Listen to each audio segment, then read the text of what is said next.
So the first panel of our conference is entitled Politics, Minorities, and Intellectual Development.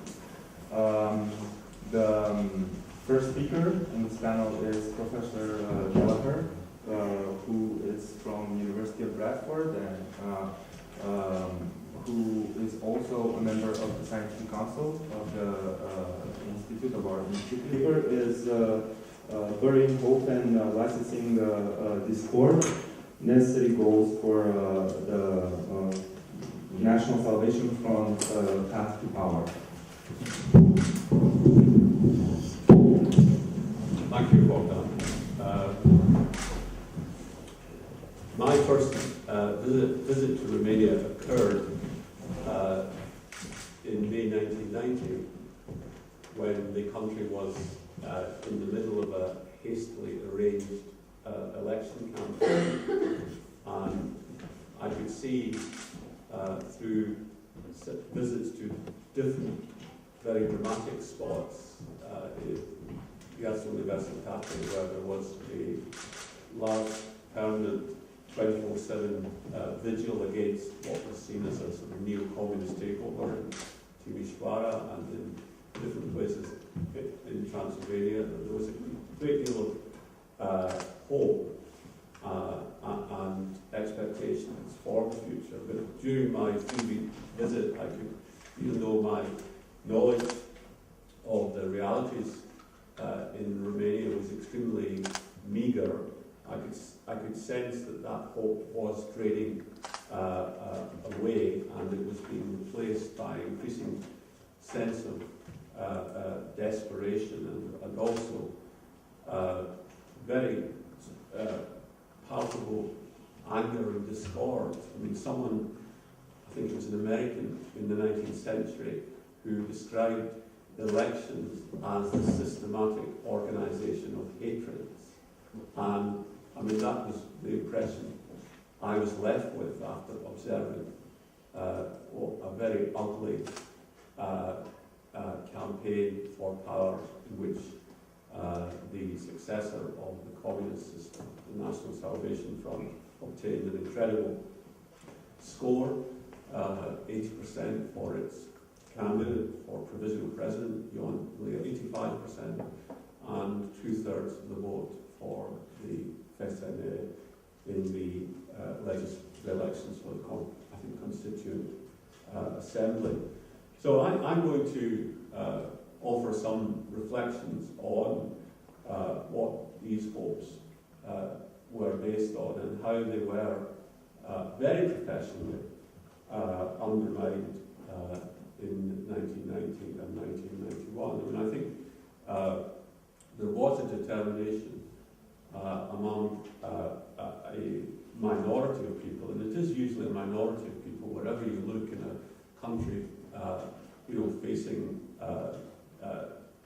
major change with different opportunities for moving forward, presenting themselves. It's usually only a minority who come to the fore and are determined to change things. So, there was a willingness to harness the kind of rage, the sort of revulsion felt because of the dehumanizing experiences under communism for constructive purposes. There was confidence in some places. I saw it quite marked in Timișoara for people to put aside their sense of fragmentation, the suspicions that were sown under communism for collective efforts to make a difference to life and behaviour in their own communities. So there was also a sense of trust, public trust among people who could have only got together a few months before in clandestinity to try and work for goals leading to the normalisation of Romania. There was also a future-orientated perspective among people, who were planning for changes in different domains, over a long-term period.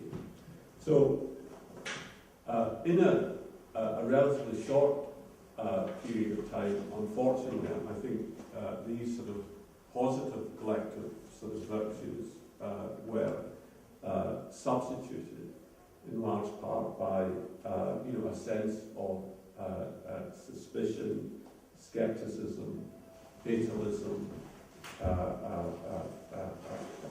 passivity. You could say that there was deliberately organised chaos.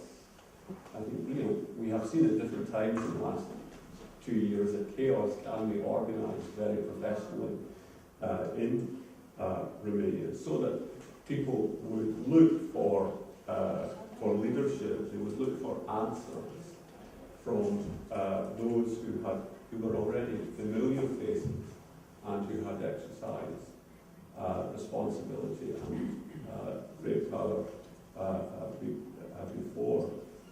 So, Bob, how long have I got? About 15 minutes? 20 minutes? So, to remain with the hopes and expectations, I mean, in different parts of the country, people rushed to test new freedoms. Newspapers appeared that were clearly at variance with the communist system within a few days of the changes in Bucharest. You had civil society organisations such as the Group for Social Dialogue, which thankfully is still flourishing and playing a vital educative role today. You had movements on the religious front, the Greek Catholics, the Unions, who were suppressed in their Transylvanian areas. They emerged from, you could say, the catacombs to worship openly. You had the return of the historic parties, principally the Liberals and the peasant parties, who became visible within 3 or 4 weeks, and even more quickly in the Hungarian districts. You had the emergence of an organisation, campaigning for the restoration of rights. Many Hungarians felt had been taken from them during the National Communist regime.